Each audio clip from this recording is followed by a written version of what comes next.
बिस्मिल्लाहिर्रहमानिर्रहीम। अस्सलाम वालेकुम।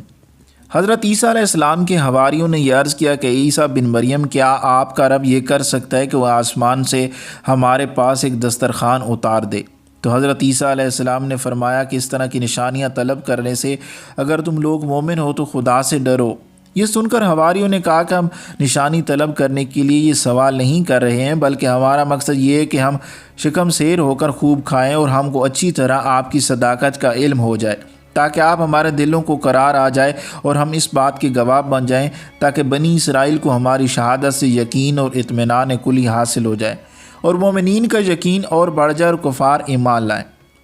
हवारियों की इस दरख्वास्त पर हज़रत ईसा अलैहिस्सलाम ने बारगाह खुदाबंदी में इस तरह दुआ मांगी, ऐ हमारे रब, हम पर आसमान से एक खान उतार के वो हमारे लिए ईद हो, हमारे अगले पिछलों की और तेरी तरफ से निशानी, और हमें रिस्क दे और तू सबसे बेहतर रोज़ी देने वाला है। हज़रत ईसा अलैहिस्सलाम की दुआ पर अल्लाह ताला ने फरमाया कि दस्तरखान तो उतार दूंगा, लेकिन इसके बाद बनी इसराइल में से जो कुफ़र करेगा मैं उसको ऐसा अजाब दूंगा कि तुम जहान वालों में से किसी को ऐसा अजाब नहीं दूंगा।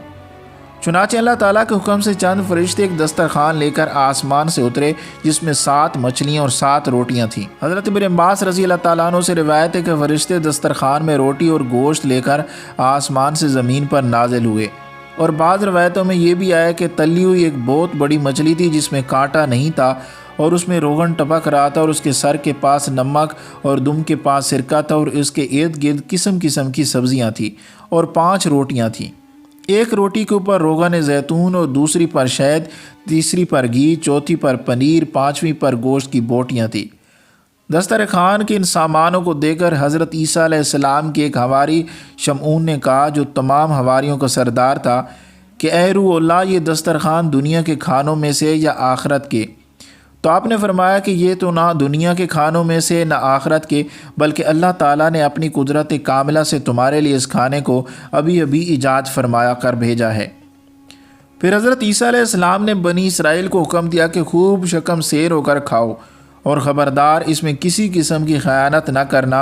और कल के लिए ज़ख़ीरा बना कर ना रखना। मगर बनी इसराइल ने इसमें ख़यानत भी कर डाली और कल के लिए ज़ख़ीरा बना कर भी रख लिया।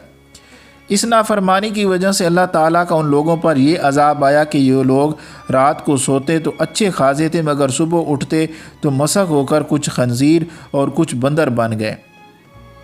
फिर हज़रत ईसा अलैहिस्सलाम ने उन लोगों की मौत के लिए दुआ मांगी, तो तीसरे दिन ये लोग मरकर दुनिया से नेस्त व नाबूद हो गए, और किसी को ये भी नहीं मालूम हुआ कि उनकी लाशों को ज़मीन निगल गई या अल्लाह ने उनको क्या कर दिया। अल्लाह ताला ने इस अजीब और अजीम शान वाक़या का तज़किरा कुरान मजीद की सूरह मायदा में फ़रमाया है, और इसी वाक़या की वजह से सूरह का नाम मायदा रखा गया है। मायदा दस्तरखान को कहते हैं, जिसका तर्जमा ये है, ईसा बिन मरियम ने अर्ज़ की कि ऐ अल्लाह, ऐ रब, हमारे हम पर आसमान से खान उतार के हमारे लिए ईद हो, हमारे अगले पिछलों की और तेरी तरफ से निशानी, और हमें रिस्क दे और तू सबसे बेहतर रिस्क देने वाला है। अल्लाह ने फरमाया कि मैं इसे तुम पर उतारता तो हूँ, फिर अब जो तुम में कुफर करेगा तो बेशक मैं उसे वो अजाब दूंगा कि सारे जहाँ में किसी पर ना करूँगा। इस वाक़या में बहुत सी इबरतें और नसीहतें मिलती हैं, जिनमें से ये 2 सबक तो बहुत ही वाज़िया हैं। हज़रात अंबिया इस्लाम की मुखालफत और नाफरमानी कितना खौफनाक जुर्म अजीम है। देख लो कि बनी इसराइल ने जब अपने नबी अलैहिस्सलाम की मुखालफत और नाफरमानी करते हुए आसमानी दस्तरखान में ख़यानत की और कल के लिए ज़ख़ीरा बनाकर रख लिया, तो अज़ाब इलाही ने उनको खंजीर और बंदर बनाकर दुनिया से इस तरह नेस्त व नाबूद कर दिया कि उनकी कब्रों का निशान भी बाकी ना रहा। जो लोग अल्लाह और रसूल की अमानतों में ख़यानत करते हैं, उन्हें सोलनाक अज़ाब से इबरत हासिल करनी चाहिए और तौबा कर लेनी चाहिए।